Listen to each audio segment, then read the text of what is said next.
जिठानी छोटी होनी चाहिए। गांव मंगेशपुर में परंपराओं का बड़ा महत्व था। यहाँ हर रीति रिवाज को पीढ़ियों से निभाया जा रहा था। इसी गांव में एक प्रतिष्ठित परिवार रहता था, श्रीराम चौधरी का। उनका परिवार बड़ा था, जिसमें उनके दो बेटे राघव और मोहन अपने माता पिता के साथ रहते थे। राघव बड़ा बेटा था, सुशिक्षित और जिम्मेदार।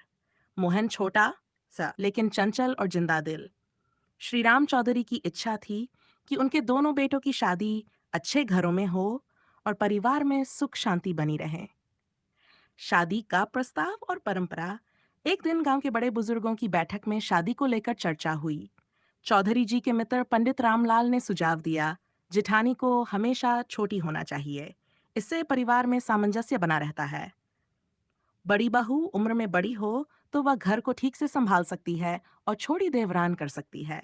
श्री राम चौधरी ने सहमति जताई, लेकिन उनका मानना था कि उम्र से ज्यादा जरूरी विचार और संस्कार होते हैं। फिर भी उन्होंने इस परंपरा को ध्यान में रखते हुए बड़े बेटे राघव के लिए छोटी उम्र की लड़की की तलाश शुरू कर दी। बड़ी बहू।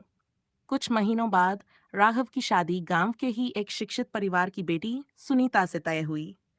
सुनीता बहुत समझदार और संस्कारी थी, लेकिन उम्र में राघव से 7 साल छोटी थी।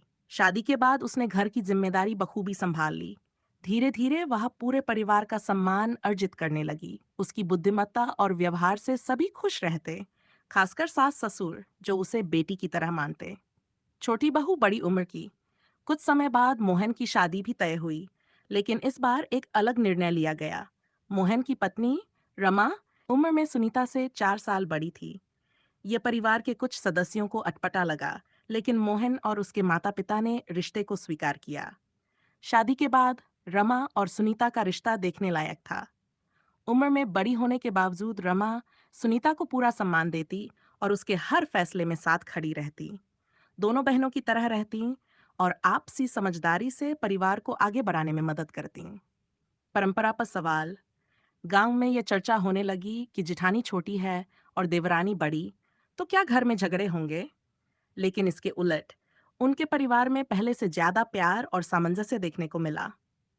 सुनीता और रमा ने साबित किया कि रिश्ते उम्र से नहीं बल्कि विचारों और संस्कारों से मजबूत होते हैं। कहानी की सीख। गांव वालों ने इस परिवार से सीख ली कि जिठानी छोटी हो या बड़ी, सबसे महत्वपूर्ण बात यह है कि परिवार में प्रेम, सम्मान और समझदारी बनी रहे।